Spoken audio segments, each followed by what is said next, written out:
everybody, and welcome to another edition of the Bench Podcast presented to you by Anchor. To my left, that's Jacob Johnson, and down below me is Brandon Ladd. Guys, how are we doing? Week after Memorial Day weekends, the unofficial start to summer? I'm good, a couple days swimming in the Hudson River and enjoying this nice warm weather. I've mowed about 6 lawns, it feels like, in the last 2 days, but now I'm back to doing nothing for a couple days because it's supposed to rain tomorrow. So excited for the weekend, though. Me and Ladd might be taking a adventure out on the boat with our other roommate, Brendan. So yeah, it should be a good weekend. I'm looking forward to that. I just came back from fishing the Hudson. There's no fish in the Hudson. I can report that. So if you want to go fishing in the Hudson today, all 300 miles, don't try it. And if you're watching this on YouTube, you can see that I am in a different location. I am currently in my grandfather's guest room in the great Toms River, New Jersey. Many Mets fans know that's where many Mets and Yankees fans know it's where the great Todd Frazier resides in the off season. So it rained today. I tried real hard to stick it out at the beach, but it started raining on me. It was very unfortunate. Basically, what I'm doing today, I was supposed to go cliff jumping, but apparently that plan was canceled. Can we get one nice day? I mean, we've had 2 back-to-back, but it was too hot. It was too hot. Can I just complain for a minute? 2 weeks ago, it was snowing, and then the past 2 days, it was 95 degrees. So, pick something. I know. It's ridiculous. But after all, there is a lot of sports news going on this week, and let's get to it. The top thing we're going to talk about today is MLB, and oh, man. They somehow, Rob Manfred continues to screw everything up, it seems like. MLB made their first proposal to the players union on, how exactly they're going to play out this season and what salaries are going to be like and how the playoffs are going to work and how many games they're going to play. And, oh, man, that first proposal did not go well. According to multiple sources, including Jeff Passan of ESPN, this is exactly how the salary breakdown would work. So, for example, if you're making $35 million a year, which is obviously the superstar level, about $20 million of that is going away, and you're going to make about $7.84 million a year. And obviously that goes all the way down to the league minimum, $563K. You're only going to make $262K with this first proposal. And guys, Brandon, I know you took to Twitter to voice some interesting opinions, but I really want to know both your thoughts on this, and I'll give mine as well. Yeah, I mean, I was in a bad mood, so I pulled a Trump and started Twitter raging and started typing with my fingers and running my mouth. And that didn't go too well because my plan was let's just not pay them. So that didn't go very well. And then I said they should just accept the money they're getting paid to stand in empty stadiums, and that didn't go too well. So I'm kind of with this prorated thing now. I read a new proposal today. They're talking about more games. They're going to try to get the owners on that prorated type deal, so more games. So if they play over 100, they would get like 3/4 of their salary, which I guess they deserve.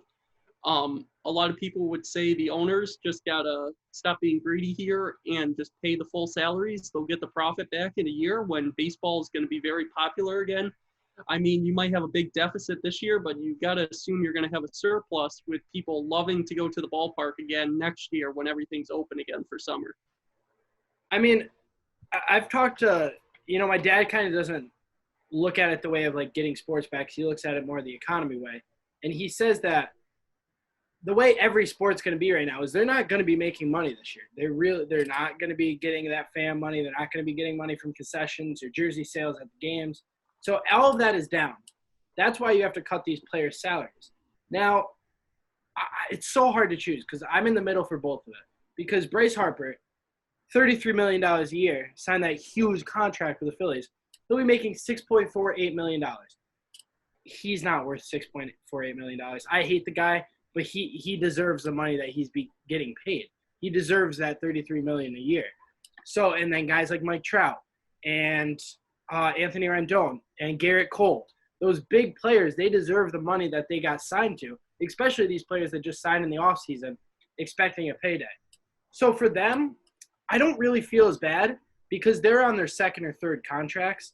they really don't need this money. Like, it's not a huge crush to them. But if you look at it, we're going to talk about it in a couple minutes. You look at the minor league level players. You look at the players, that are still on their rookie deals. They're not going to be making that money that they should be.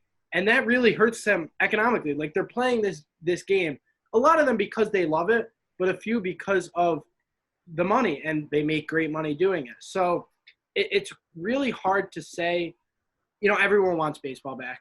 But at the same time, you have to do it where it's fair to the players who are going to be putting themselves out there, honestly risking their lives because of COVID still going on. They're going to be risking their lives and earning a lot less more money to do that. I mean, this proposal, at first, I really thought that it was just a matter of, it was the first proposal. Obviously, it was going to get rejected. And that's really the way I looked at it. I was saying that to Brandon on Monday. I was like, as long as summer training, as some people are trying to call it, begins on June 10th, I'm sure they'll figure out something. But then Max Scherzer also released a statement today saying, after discussing the latest developments with the rest of the players, there's no reason to engage with MLB in any further compensation reductions. We have previously negotiated a pay cut in the version of prorated salaries, and there's no justification to accept a second pay cut based upon the current information the union has received. I'm glad to hear other players voicing the same viewpoint and believe MLB's economic strategy would completely change if all the documentation were to become public information. He's pissed, and a lot of other players around the league are pissed as well. And the thing that's interesting about it, and this will come into play obviously with the minor leaguers, which, like Jake said, we're going to get into just a second here, but sticking with the majors for a second, the players are making millions. And it's one thing to say, okay, you're making $35 million a year. You can, for 1 year, you can take 6.8 or whatever it is. But on the other hand, the players are millionaires. The owners are billionaires. So paying these players this money is not going to hurt them in any sense at all, especially next season when, the owners might take a little bit of a hit, but billionaires, they're making billions of dollars a year from all of this, whether it's, some of them own a baseball team, that's not their full-time thing. Some of them have other things that they do that make them money. The players have to be paid. In my opinion, I think the players have to be paid in full. And this is a huge opportunity. Baseball's been fading over the years in, lack of viewership. And this is a real opportunity to get their ratings way up, especially coming off this horrible Houston Astros scandal. This is a way for their ratings to go way up when there's been no sports for months, and baseball can be the first sport back. And, Jake, they're just royally screwing it up right now. Yeah, and I completely agree that, like, the owners are being really selfish. And you look at it as, say we'll go back to Bryce Harper. He's making $33 million a year. Say you even cut him down. You cut your highest paid players on your team down to like $28 million, $25 million. That $8 million is really not going to be a big deal. And I think that some of the players, those superstar players, would be okay with that little cut. But when you're cutting it from $33 million all the way down to $6 million, yeah, that's a big deal. And if they use that money that they're cutting from these superstars to give more to these minor leaguers, to these players still on their rookie deals, I think that would be a better way to get this done. But I don't see the owners budging right now. They're those billionaire guys that really just love all their money. It's like Jeff Bezos of Amazon. It's absolutely ridiculous how much money that dude makes, and it's wildly incredible what he does with that money that he just could – it doesn't even matter. So these owners, they need to look at it for a fan perspective and their team perspectives and say, all right, I'm paying these guys already. They're going to be risking their lives to play baseball in the game that they love. Let's pay them what they should be, or even a little more, because that's what they deserve.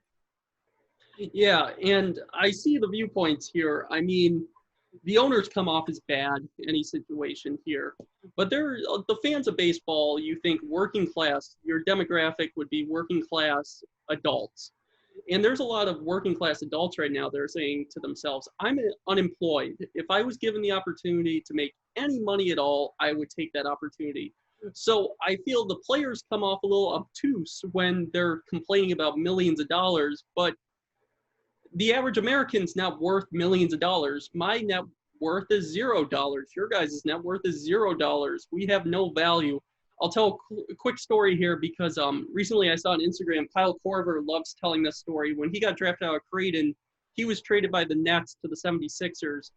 And in return for him, the Nets got money for a copy machine. And he says, what is your trade worth? But if my trade worth was $35 million per year, I would want to make $35 million per year if I was going to step out on the field. And being a history buff, our country is based on compromises. Aaron, you're in the state of New Jersey. We have the New Jersey Compromise. We have the Connecticut Compromise. We won't get into details of what those compromises have in them, but they're compromises. That's what our country is based off of. We had to compromise in the beginning. So I'm proposing a 90-10 compromise. And this is where the working class American is given a benefit out of this. The deal is the players will get 90% of their salary. You can do a prorated thing or do something like that, divided by games, but they get 90% of their salary. So if you're making $35 million, you'll make like $31.5 million. The rest of that money, that 10%, goes to the stadium staff to pay their salary for the rest of the year. And I think that can be something the players compromise to make them look like good guys, and that would be great for the sport. I don't know if they can legally do it, but I would hold the owners right now to, if we're going to take a pay cut, that pay cut has to go to those employees so they get paid their salary for the rest of this year. It's an interesting thought, Brandon, but I think the big thing to take away from all this is a huge marketing opportunity for MLB, and they are just screwing it up entirely. Rob Manfred and, the owners just recently have just made some brutally awful decisions that have made the sport just look absolutely terrible. And, now kind of moving over to the other big scandal, not scandal necessarily, but other big thing that's going on in Major League Baseball is today a lot of minor league players are getting cut off of teams. Now, a lot of teams haven't announced that they are going to play their minor league players that $400 stipend through the rest of the season. Or I know the Mets today said at least through June, and then they'll kind of reevaluate. Then a couple teams committed through all the way through August, which is when around the minor league season would end. But a lot of players are getting cut today. And, Jeff Passan, once again, of ESPN, comes in saying, across baseball today, hundreds of minor league players were cut today and lost their jobs, sources are telling ESPN. Hundreds more will be released over the next week. In the end, upward of 1,000 players could see their baseball careers end. The minor leagues have simply been devastated. In normal years, cuts happen, but not in a mass like this. The fallout from the coronavirus, expected minor league contraction, and the anticipated cancellation of the 2020 minor league season has prompted organizations to each release dozens of players who were being paid $400 a week.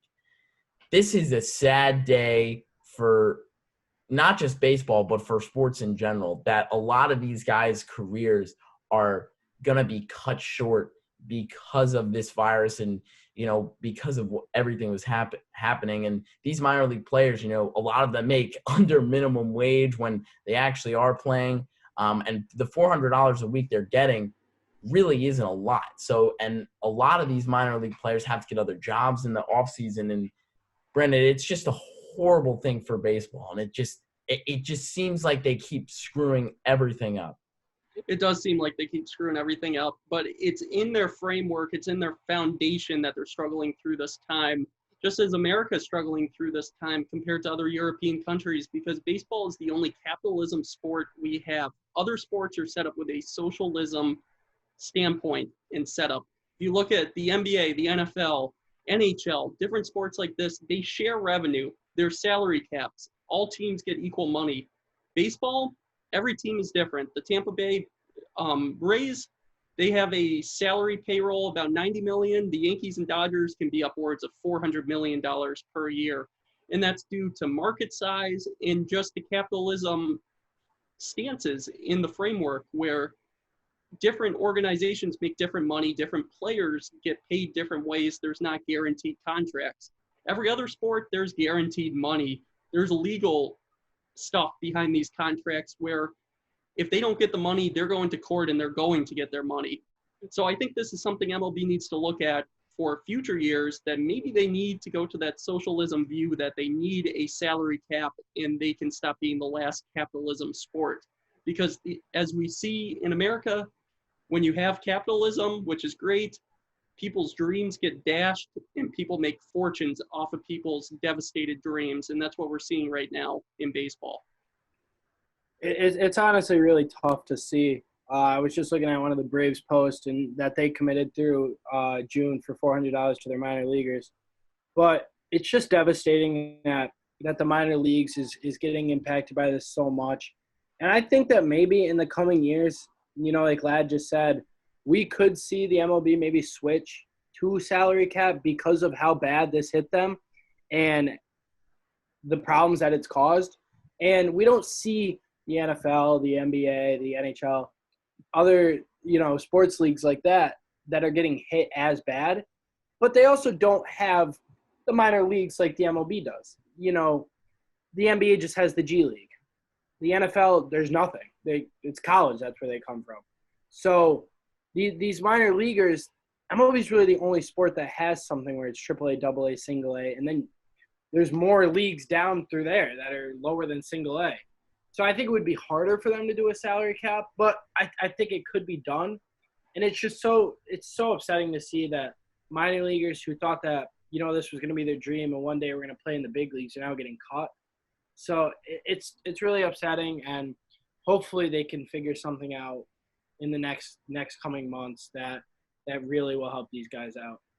Last point, I really want to make on this. Right now, the only team, as of recording this Thursday, what is today's date? May 28th?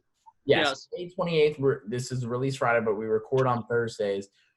The only team that is committed to not paying the players after May 31st, the minor league players that $400 stipend, is the Oakland Athletics. The owner and GM sent out an email to all the minor league players who were receiving that $400 stipend saying that you're not getting paid after May 31st.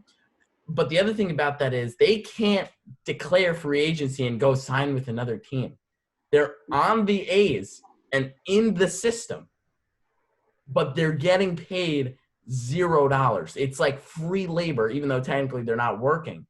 But the A's still hold the rights on all of those players, which is ridiculous. And also, again, ESPN reported the other day that with the A's doing this, they're saving about roughly $1 to $2 million in total. The A's owner is worth $2 billion. So $1 or $2 million is nothing compared to $2 billion that the A's owner is worth. It's just selfishness. That's a bad look. It's just selfish at that point. Like, it's disgusting to see that billionaires are taking their money and not using it for something that really could help out other people. $1 to $2 million to a billionaire it's like $5. Honestly, like if you look at it that way, it's like $5 to them. They're not going to look at their bank account and be like, I see $1 million gone. No, because you still have $2 billion. I can't believe it. And, it's hard because like baseball is my favorite sport, but seeing how they're running it right now, it's just so poorly done. And it's really sucks to be a fan at this moment. It does. It's something that when your sport's based out of the 1870s and you still have the same system you had in the 1870s, that tells you something, because all these sports came in after, and it's like, what are you doing? You have all this money. It would be a rounding error. I think if someone's making $2 billion, if you lose $5 million, I think the accountant could say, oh, that was a rounding error, sir. Don't worry about it. Like, somebody should just go into their bank account and take the $5 million out. They would never know the difference. It's, again, I know I feel like I've said it 100 times, but this is a bad look for baseball. It's been a bad year for a lot of people as Jake shoots his Dr. Pepper so close across his room. It's, it's been a bad year for baseball overall, and Rob Manfred and company, now the owners are coming and screwing things up. It's just been a bad look, and hopefully that they can get it fixed soon. I know June 10th is the goal. They would like to have a deal done and have players start a second round of spring training by then. But with that tweet that Max Scherzer sent out today, I have no idea if that's even possible. But we're going to move on to a different sport. We have some good news the rest of the way here for you on the Bench Podcast. The NBA, the Board of Governors, is meeting tomorrow or today when you're listening to this about how the NBA can kind of come back. Are they going to play games, regular season games? Are they just going to go straight to the playoffs? Is there going to be a different playoff format? They're going to be playing in Disney World. I don't know if you guys saw, but SB Nation released an article saying that Moana is 7'6" and maybe could come out and help teams that, need a big-time center. But, Lad, I'm going to go to you on this because, we kind of talked about this yesterday. What are you thinking the NBA's sort of overall plan is to get back to, where we were at? The beautiful thing about the basketball proposal, there's no wrong choices here. You can do whatever you want to. You can bring back all 30 teams in this Walt Disney World bubble. I did some research. There's 13 practice courts. There's 3 complexes.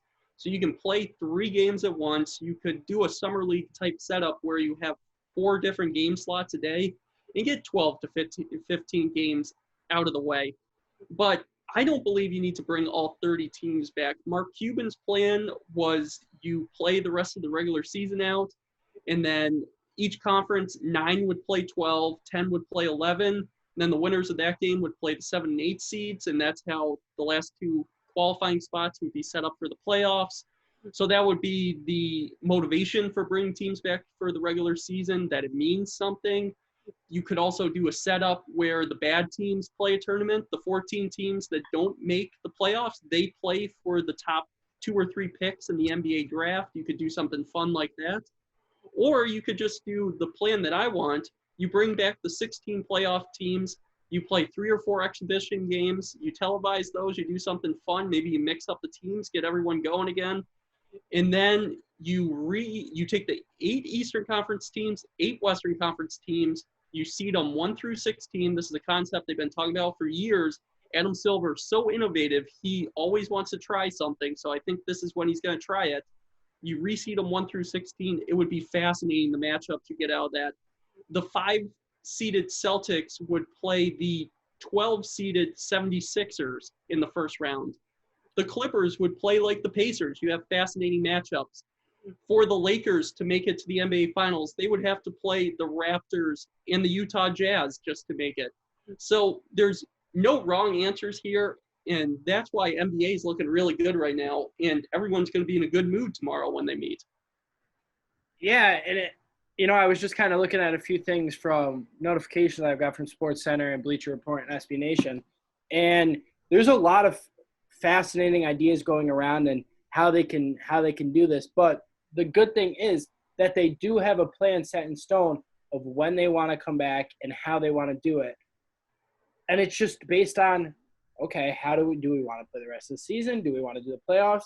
I've seen a few things where they're going to take the 8 seeds and then have 9, 10, and 11 do playing games and seeing if they can make it in and then playing the 8 seed.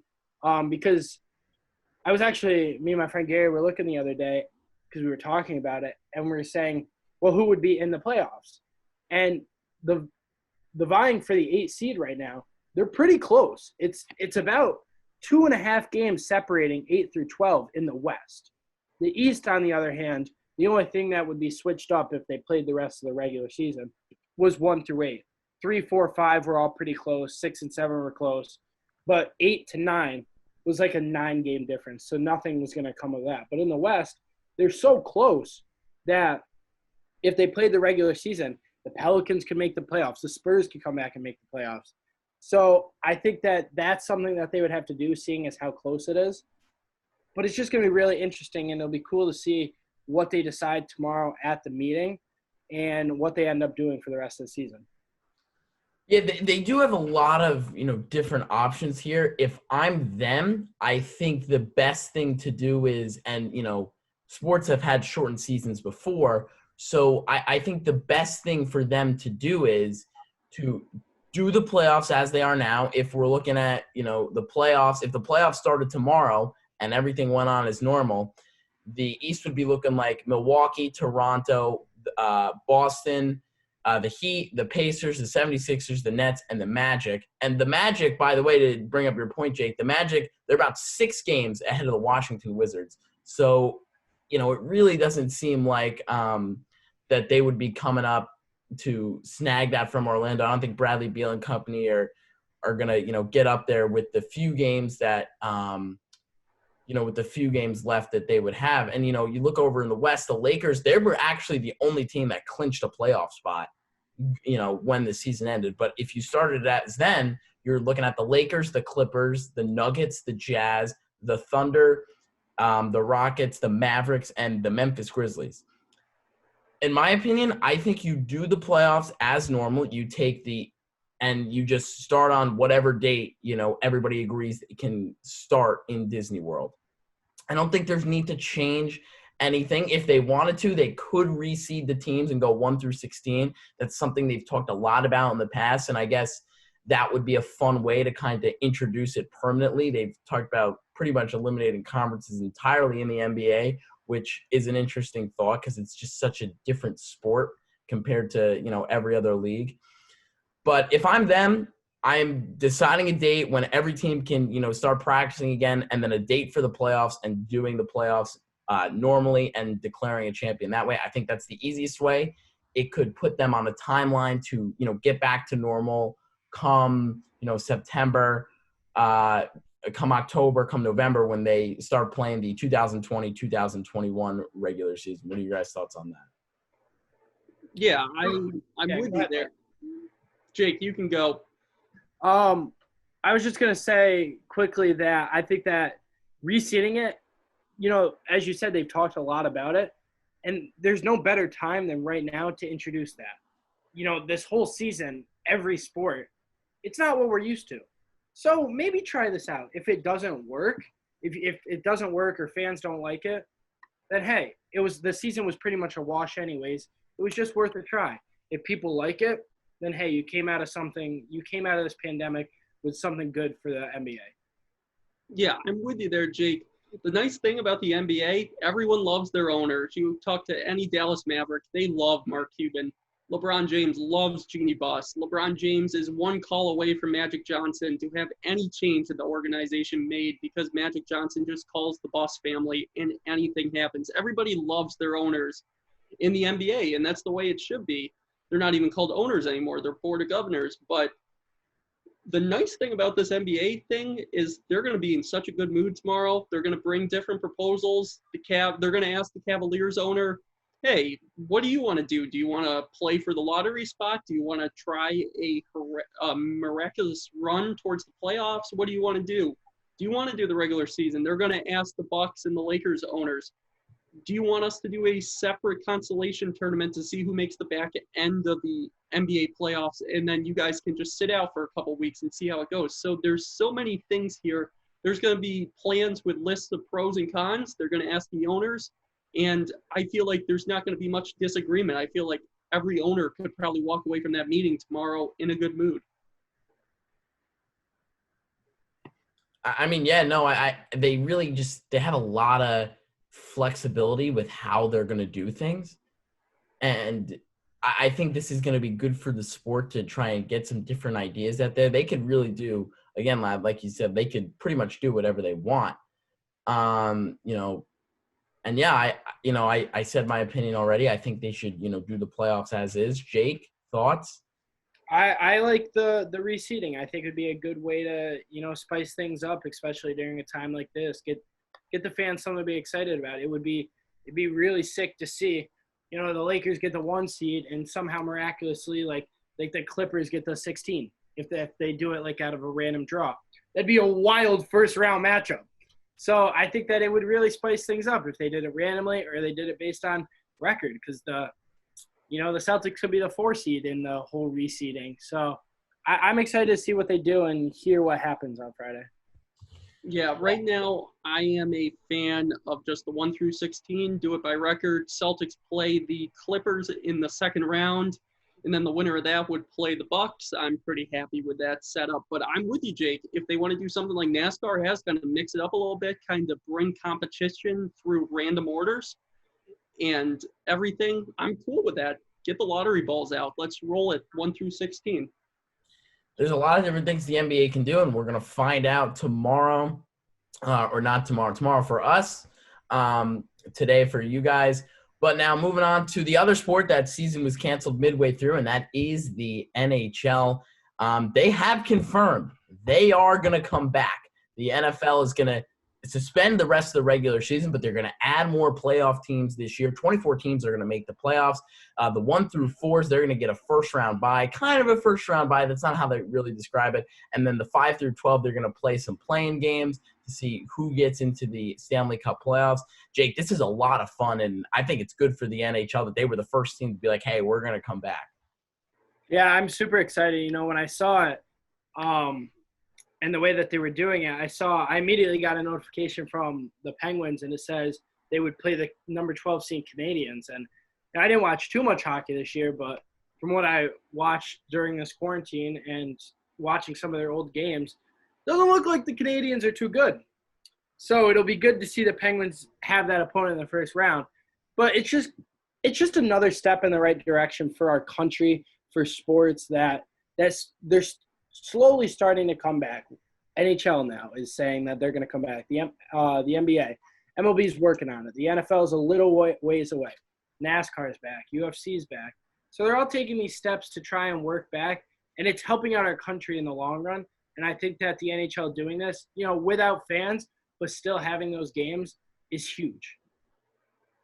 Yeah, I'm with you there, Jake. It's a big comeback. It's a nice way to reopen the border because our Canadian friends up north, we have not been able to see them. Not that I'm one person to be driving up to Canada on a random weekend, but a lot of people have friends up in Canada. If you talk to the hockey community, it's a North American sport. U.S. and Canada, there are no borders. So this would be a nice way to reintroduce that again. The Canadian fans get some hockey. The American fans get some hockey. So that all works out. I really have nothing else to add. Instead of 4 rounds, it will be 5 rounds. I heard some biatching from Bruins fans because they earned that 1 seed and now they need to compete for it again. But hey, that's a nice way to ease yourself back in and be ready to clobber the first team you face in that second round. And I think the really interesting thing that the NHL decided to do is that the year is just so wild that they just literally said, you know what, for this year, let's just add some more teams in there, give fans some more hockey to watch. And if you're a Rangers fan especially, I think the biggest winner out of all this is the Rangers fans. They were vying for that playoff spot toward the end of the year, and the Rangers fans never got to see them make a run. And here they are. They're going to somewhat of a playoffs this year, lad.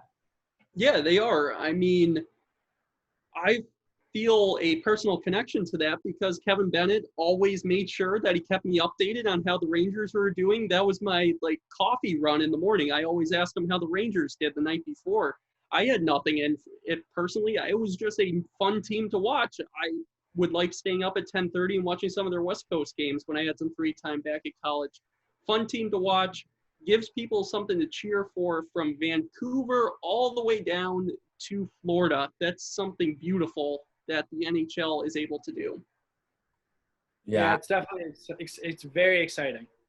No, I agree. I think, I honestly, this could be my personal bias, but I do think the Rangers fans are the biggest winners out of all of this. But the NHL, great job by them to kind of be the first sport to be like, hey, we're coming back, and other sports followed suit. The Premier League, they're going to be coming back around mid-June, which is great for them. A couple of other soccer leagues are opening up, so sports are well on their way back. Jake, I don't know why you're making that face. Because my light just almost shut off, and I got a little scared. And then you said the Premier League was coming back, so now we get soccer too. Oh, it's just things are things are coming back in full force. Slowly but surely. Slowly but surely. A quick note here on college football. SEC and Ohio State said they're coming back June 8th, Oklahoma July 1st. And for a regular season to happen and the college football playoff to happen on time, I don't know if we need 46 bowl games this year, but they can figure that one out. Everyone needs to be back by mid-July. I think that's something that can be done. I also think it's something that can be done. Jake, do you have a quick NASCAR update or any other thoughts that you want to give us? Tonight, it was rained out last night at Charlotte. You know, the Coke 600, the longest race in NASCAR history was on Sunday. I felt like I was up until 6 a.m. still watching it. But they're coming back. Coming back now. What's up, lad? It went on until 12:15. I watched all 6 hours. Calm down.